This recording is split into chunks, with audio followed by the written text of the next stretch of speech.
Bienvenidas y bienvenidos a una nueva entrevista con otra de las candidaturas que el próximo 29 de junio estará en la papeleta de las elecciones primarias en Chile. Esto es Camino a la Presidencial, con entrevistas a las y los candidatos que participarán en esta elección.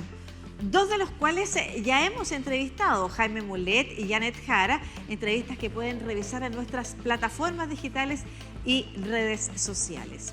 Ellos ya estuvieron con nosotros compartiendo tanto su visión de país como del desafiante escenario global y latinoamericano.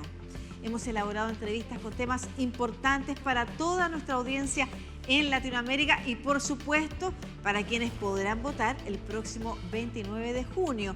Y antes de partir, recordemos rápidamente quiénes efectivamente podrán ejercer ese derecho. 1. Personas que militan en los partidos políticos que inscribieron candidaturas para esta elección. Además, todas las personas que no militan en partidos políticos, independiente de por quién hayan votado en elecciones anteriores. Recordemos también que se puede votar tanto en Chile como en el extranjero. Y es importante participar porque quien de esta elección resulte ganador podría convertirse en el próximo presidente o presidenta de la República.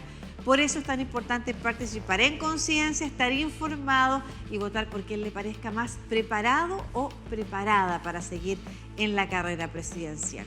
Y estas entrevistas son el aporte de DNews a una buena y constructiva discusión política.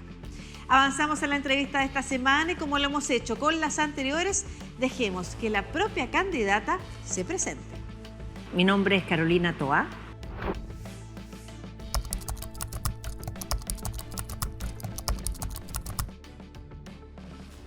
Carolina, usted lleva, yo diría que más de 3 décadas de vida pública probablemente, ¿o no? Harto más. Harto más todavía. Sí, porque es que empecé muy chica.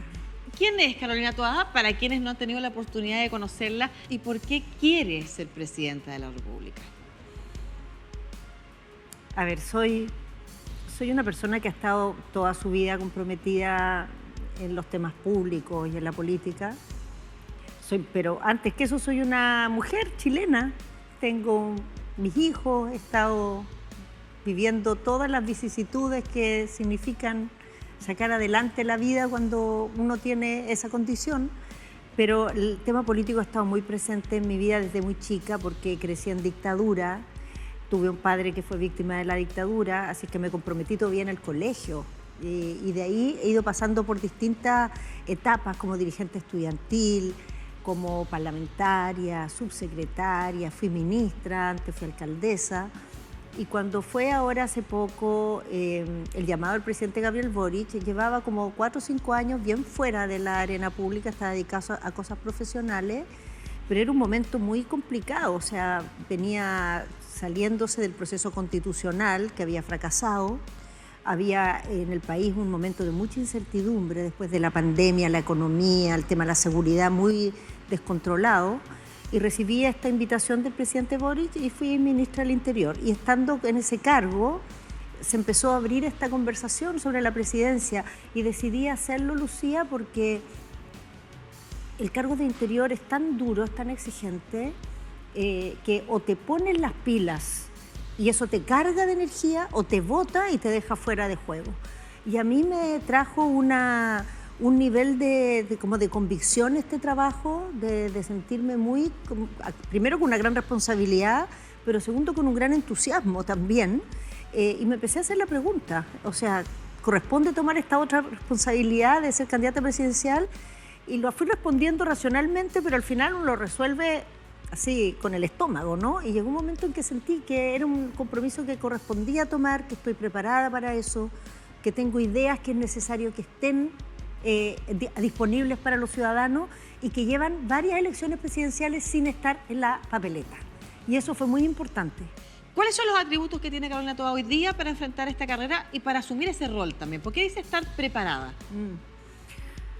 Sí, bueno, porque creo que conducir un país requiere un temple, requiere una visión, requiere una capacidad de tomar decisiones con claridad y muchas veces son decisiones difíciles, pero hay que tomarlas de una manera que no dividan al país, que no fracturen al país. Y me ha tocado experimentar esa situación varias veces a lo largo de la vida y creo que esa capacidad la he desarrollado. O sea, no hacerle el quite a los temas complejos, enfrentarlos, pero enfrentarlos de un modo que el país gane, que el país avance, que no sea unos contra otros, porque es muy difícil avanzar así cuando se genera la idea de que el avance de unos es el retroceso de los otros. Eso en primer lugar. En segundo lugar, porque creo que cuando tú pasas por las experiencias que yo he pasado, te vas forjando una manera de trabajar que los ciudadanos conocen y que hoy día, te diría, calza con el momento que Chile tiene, porque como estamos en este mundo incierto, y Chile es un país que tiene, es un país pequeño, dentro de todo lo que pasa en el mundo a nosotros nos afecta mucho, pero tenemos algunas fortalezas muy grandes, y creo que los liderazgos que se requieren para la etapa que viene son liderazgos que sepan movilizar esas fortalezas y que las conozcan, que crean en ellas y que enfrenten los problemas a partir de eso. Yo veo en política demasiada gente que tiene como gran habilidad para hacer listas de problemas, listas de reclamos y listas de soluciones pseudomágicas. Yo esa política creo que, al menos en el mundo de hoy, no tiene mucho pie. Lo que tiene pie es que tú ser muy consciente de los problemas, pero muy consciente de las fortalezas. ¿Qué atributos, tomando en cuenta eso, usted podría decir que tiene? Porque ha hablado de liderazgo, insisto, ha hablado de la capacidad de tomar decisiones difíciles. Si pudiera dar ejemplos en su gestión como ministra de Interior. A mí me tocó asumir la cartera de Ministerio del Interior en un momento en que Chile estaba en una despeñadero los temas de seguridad. O sea, llevábamos 7 años aumentando los homicidios así, el momento de mayor violencia en la macrozona sur, descontrol fronterizo absoluto, y hubo que enfrentar esas cosas, ponerlas en la agenda primero, porque en un primer momento no estaban en las prioridades gubernamentales, se instalaron en las prioridades gubernamentales y se empezó a cambiar una tendencia muy complicada, porque mientras estaban todos estos problemas, todos esos años que esto se fue acumulando, no se lograba en el Parlamento sacar las leyes que eran necesarias, los recursos estaban paralizados, las policías en un grado como de distanciamiento con la ciudadanía muy complejo, y todas esas cosas se enfrentaron y se lograron revertir.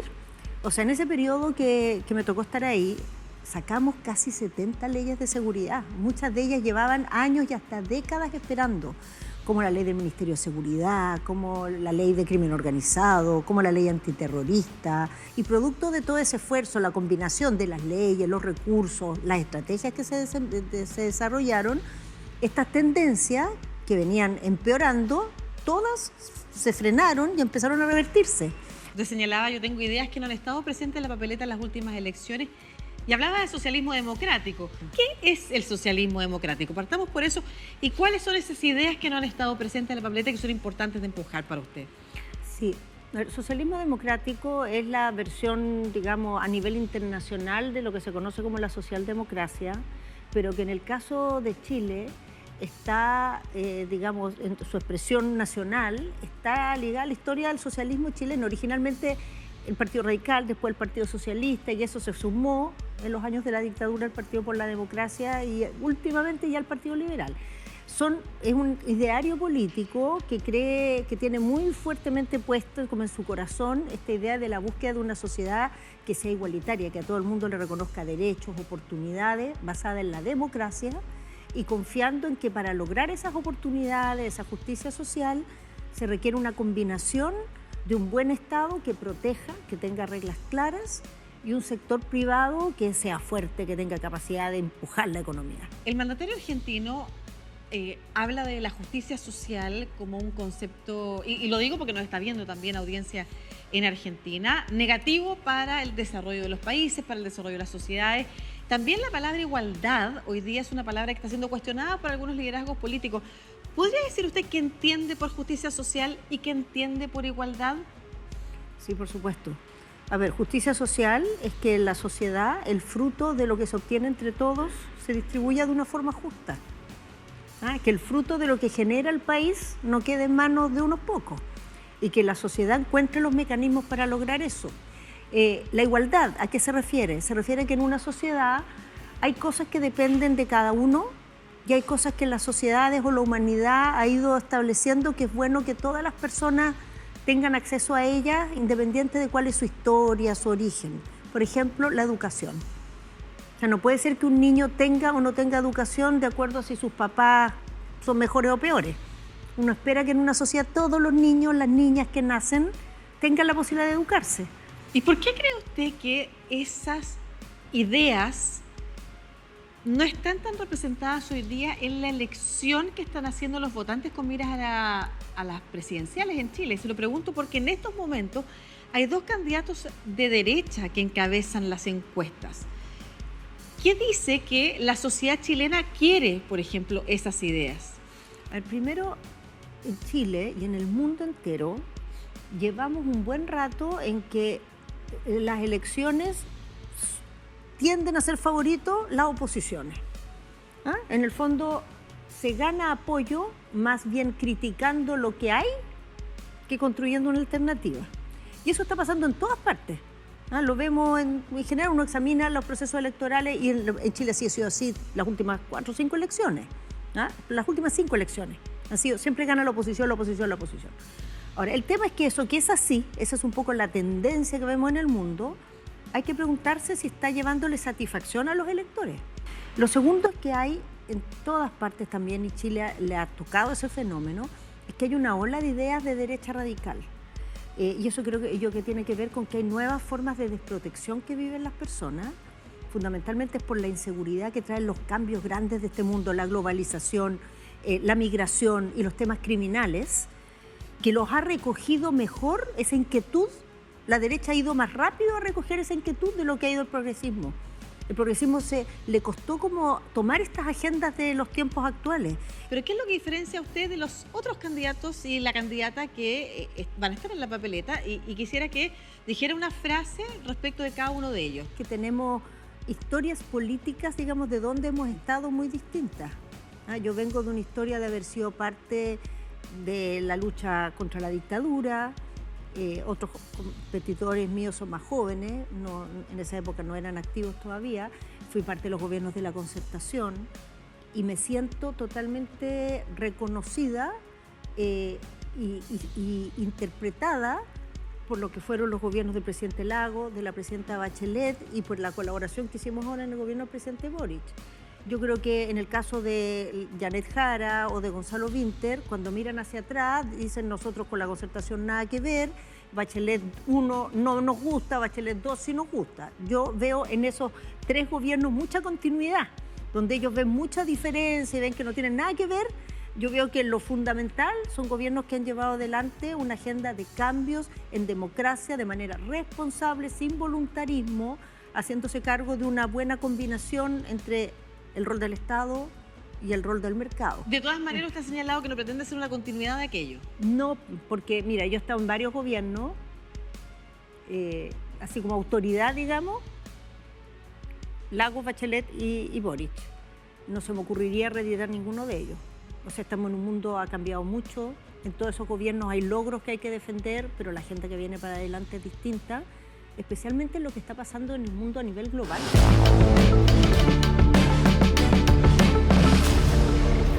Hemos escuchado una primera parte de la conversación con Carolina Toá, relacionada principalmente con su visión política, su historia y su proyecto de país. Avanzamos ahora con temas internacionales. ¿Cuáles son los desafíos globales que hoy día ponen en riesgo a Chile y a Latinoamérica? Hablemosle de Latinoamérica. O sea, Chile es un país pequeño, muy abierto, entonces lo que sucede en el mundo impacta muy fuertemente en Chile.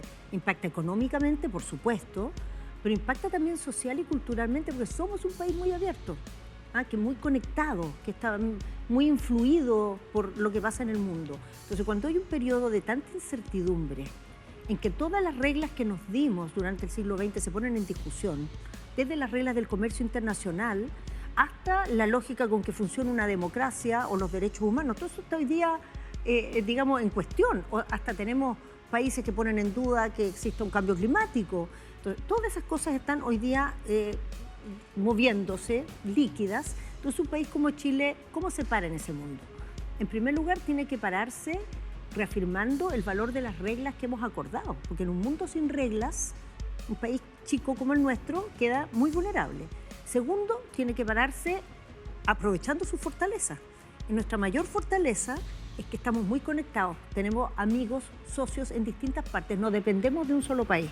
Entonces esta apertura esta capacidad de tener vínculos, de tener acuerdos con distintas naciones, se vuelve una fortaleza fundamental que hay que mantener y que hay que profundizar.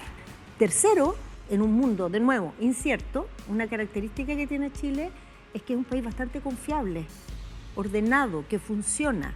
Entonces, eso hay que cuidarlo mucho en esta etapa, porque eso puede hacer que nosotros seamos un buen lugar para ir a refugiarse para otros que ven afuera mucha inestabilidad y que aquí vean estabilidad. Entonces, eso es algo que tenemos que cuidar. Y lo cuarto, que yo creo que es fundamental y se habla poco en política, es que en un mundo tan cambiante, la política tiene que ser muy abierta, no dogmática, buscar soluciones, no quedarse pegado en recetas, porque las recetas se están quedando todas obsoletas. ¿Por qué cree que el Estado, que el sistema internacional, las Naciones Unidas, que la apertura comercial, por ejemplo, con un Estados Unidos que antes lideraba y que hoy día está retrocediendo, están en cuestión? Y no se lo pregunto porque, o las democracias incluso están retrocediendo, no se lo pregunto desde que hay siempre voces que han defendido o han estado más del lado de los autoritarismos. Se lo pregunto porque hay una ciudadanía que no sale a defender. Sí, pues sí, eso es lo interesante. Ya, ¿por qué? ¿Qué es lo que habría que hacer? ¿Qué reformas se necesitan también? Mira, lo primero que te diría, Lucía, es que a veces hay voces muy estridentes de derecha que son críticas con la democracia, los acuerdos internacionales, y uno tiende a trenzarse en discusiones con esos voceros que dicen cosas, pero hay que tratar de ir un poco más a fondo y pensar por qué muchos electores están mirando con atención eso. ¿Qué eco les hacen esas posturas a veces tan radicales, pero igual las apoyan? Entonces, yo creo que aquí hay cosas que hay que hacerse cargo. El Estado es fundamental en la sociedad. Y si uno lo quiere defender, tiene que hacerse cargo de sus problemas. No puede ser que si uno cree en el Estado, defienda lo indefendible. Si uno cree en el Estado, pero se da cuenta que hay el lío de las licencias, es que hay que ir, pero como hacha al tema de las licencias, porque tú defiendes el Estado. Si no, dejan la posibilidad de que los que no creen en el Estado ocupen eso para desprestigiarlo. Y así como estamos hablando de este ejemplo muy puntual, ni te digo Naciones Unidas. O sea, Naciones Unidas sabemos que requiere una reforma hace décadas. Ha sido impotente ante las mayores crisis que hemos tenido en el mundo en los últimos años. Y la gente dice, bueno, pero esta institución que tenemos para resolver que se cumplan ciertos estándares, qué sé yo, y no se cumplen igual, se empieza a preguntar, ¿para qué la tenemos? Entonces llega uno ahí que nunca ha creído ni en los derechos humanos, ni en ninguna de estas cosas, y la tiene muy fácil pegarle a Naciones Unidas si no se generan esos cambios. Entonces, ¿por qué es importante el Estado? Porque cuando no hay Estado, lo que queda es la lucha de fuerzas. ¿Qué opinión tiene del gobierno de Javier Milei? Es un gobierno políticamente muy distante a las cosas en las que yo creo. Creo que es un gobierno que de alguna manera es fruto de una situación de la sociedad argentina que por largos años fue acumulando y acumulando un deterioro y un empobrecimiento que al final se tradujo en la búsqueda de alternativas fuera del sistema, porque el sistema no fue capaz de proponer soluciones. Y es un gobierno de un país vecino que para Chile es muy importante y con el cual nos vamos a entender, porque ambos pueblos lo requieren. Por ejemplo, voces del mundo de la economía que no necesariamente comparten todas las políticas que ha implementado el gobierno argentino, pero que sí están de acuerdo, por ejemplo, en la audacia. Eso lo pregunto a propósito de lo que usted señalaba respecto de las reformas que son necesarias de hacer. Que mira, yo creo que en política se requiere mucho la audacia, el liderazgo es algo de eso también, en el sentido de atreverte a decir cosas, de atreverte a enfrentar costos, de no estar siempre pensando en el like del momento. Yo creo que hay mucho hoy día en la política el pensar solo en el corto plazo, de cómo va a reaccionar las redes si digo algo, y mucho temor de decir algo que en lo inmediato no es popular, aunque tú sepas que es bueno al final. Yo eso creo que es un valor. Ahora, el problema es cuando la audacia empieza a coquetear con la brutalidad. Cuando tú por la audacia empiezas a decir cosas que son descalificadoras, que deshumanizan, que tratan a personas como si fueran estorbos. Yo creo que ahí hay un límite que yo no comparto y me preocupa. ¿Qué le diría a usted a esas personas que van a votar en Chile y que consideran que la única opción, por ejemplo, para enfrentar los problemas de seguridad en el país son las políticas de El Salvador, por ejemplo, del presidente Bukele? Es que en Chile tenemos una gran preocupación por la seguridad. Yo me propuse y estuve de cabeza dedicada a ese tema porque lo considero una prioridad absoluta y porque hubo un deterioro muy grande de la seguridad en Chile, se ha acumulado un deterioro muy grande. Pero Chile no tiene nada que ver con Salvador. O sea, Salvador tenía más de 20 veces más homicidios que Chile cuando se armó esta agenda. O sea, ellos llegaron a tener 130 asesinatos cada 100.000 habitantes. Nosotros lo más que hemos llegado es a 6 algo. Entonces, las políticas de Salvador dan cuenta de una situación extrema en la cual Chile no ha estado. Entonces, preocupémonos de nuestra situación de acuerdo a nuestra realidad. No vayamos, lo mismo que acá algunas personas salen a decir que deberíamos copiar las fórmulas de Milei. A ver, en Argentina es un país que tienen varias veces la deuda pública que tenemos nosotros, donde el nivel de inflación va por sobre el 100% anualmente. Entonces esas políticas están para una situación que Chile no tiene. Chile tiene que tener políticas para su realidad. Yo en la política de Bukele, fortalecer las cárceles, tener tecnología, fortalecer las policías, darles equipamiento, o sea, no tengo ningún problema con esas políticas. De hecho, son políticas que se han estado haciendo aquí también y que han dado resultados aquí también. O sea, han permitido parar esta ola que veníamos subiendo y empezar a retroceder. Pasa que hay que retroceder mucho más. En Chile, además, la gente cree que todo el mundo se compra cualquier cosa. Y cuando tú empiezas a ver detalladamente las encuestas de opinión, los grupos focales, las personas en Chile no se compran cualquier receta. Quieren firmeza, quieren mano dura, pero no están dispuestos a ir al salvajismo, a la brutalidad. No creen en eso. Las personas en Chile son bien ponderadas. Otra cosa es como la estridencia del debate, esas cosas que se dicen, pero a la hora de sentarse y pensar qué quieres tú para tu país, por ejemplo, aquí que tenemos candidatos de ultraderecha que dicen que no, que hay que dejar que la gente se arme, etcétera. La gente en Chile no se ha armado. La gente en Chile no se ha armado. El nivel de armas en propiedad de los ciudadanos de a pie no ha tenido un salto. Porque la gente se da cuenta que si tú tienes una pistola, el delincuente sabe manejar la pistola mejor que tú. Si te agarras a balazo con un delincuente, lo más probable es que él te gane, porque él se dedica al negocio de andar disparando, tú no.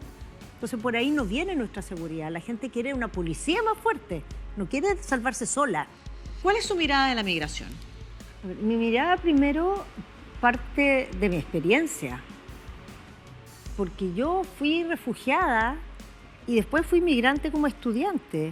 Refugiada en México en la dictadura y como estudiante en Italia también llegando en condiciones así muy sin ninguna protección. Y creo que en el mundo la migración es una realidad y obedece a la búsqueda de oportunidades de las personas y muchas veces huyendo de realidades muy duras en los países de origen.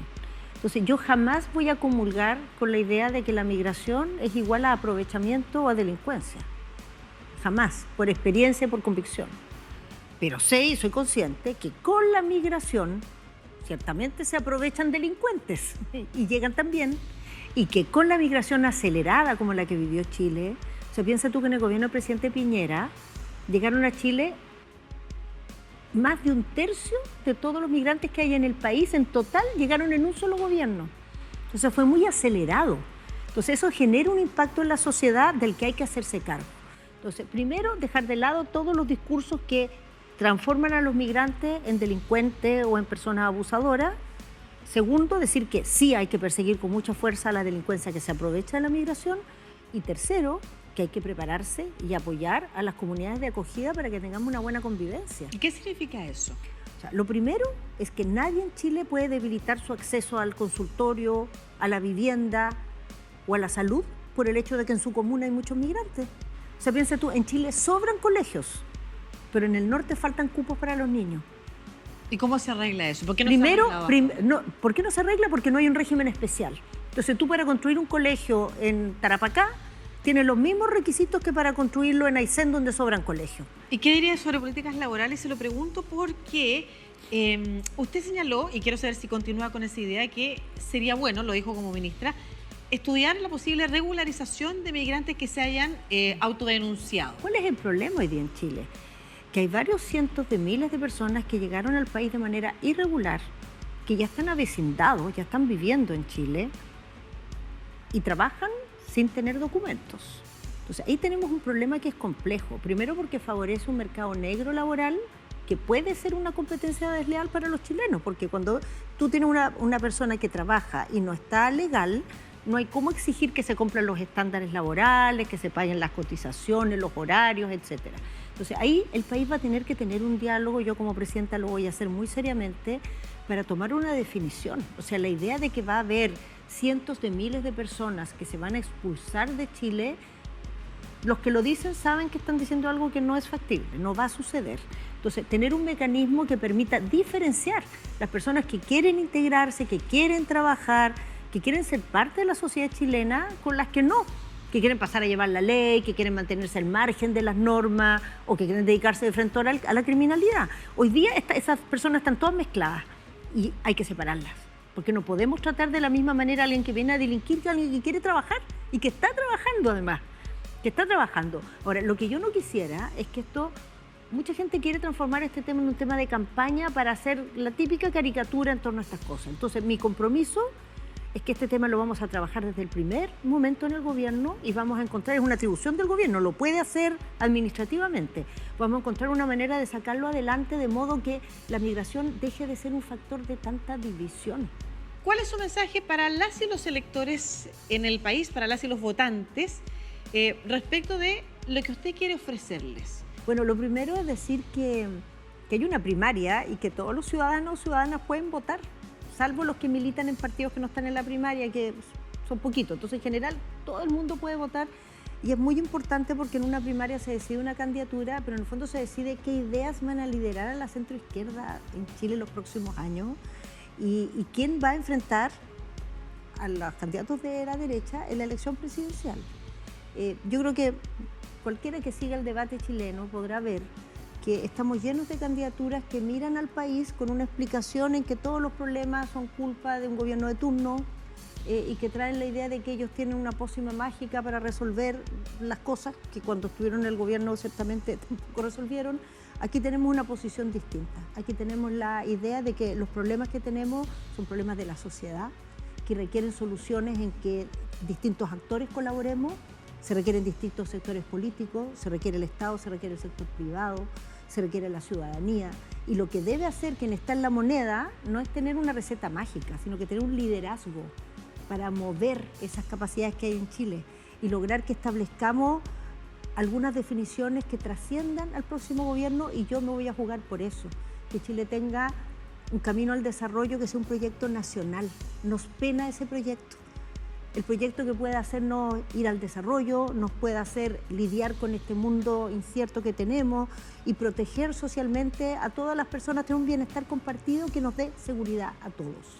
Yo creo que eso se construye con un liderazgo articulador, que movilice la energía que hay en Chile, y para eso quiero ser presidenta. Para eso es que pido el apoyo en esta primaria. Apoyo en la papeleta con el número 13. Muchas gracias por estar con nosotros en esta conversación que hacemos a través de la señal de Day News, señal que sale a toda Latinoamérica, así que por eso planteamos, ¿no es cierto?, estos enfoques que tienen que ver con presentarla a usted como candidata, con su visión de país, más allá de las contingencias y las discusiones que a diario tiene la política. Como usted señalaba, quizás nos falta una visión de largo plazo de país y es parte de lo que hemos querido desarrollar en estas conversaciones que tenemos con las y los candidatos a la primaria del oficialismo, elección en la que pueden participar, ya lo dijo aquí la candidata, todos quienes no militen en algún partido político que no haya inscrito candidatos para esta elección. Así que independientes, tanto de Chile como que estén en el extranjero también, pueden votar en esta elección del próximo 29 de junio y es importante que participe independiente de por quién haya votado anteriormente, porque la persona que salga de aquí electa podría convertirse en el próximo presidente o presidenta de Chile. Así que muchas gracias a ustedes por acompañarnos en esta conversación y muchas gracias a usted por darse un tiempo para conversar largo y tendido sobre distintos temas de foco internacional como nacional, Carolina. Gracias, Lucía. Hasta luego. Hasta luego.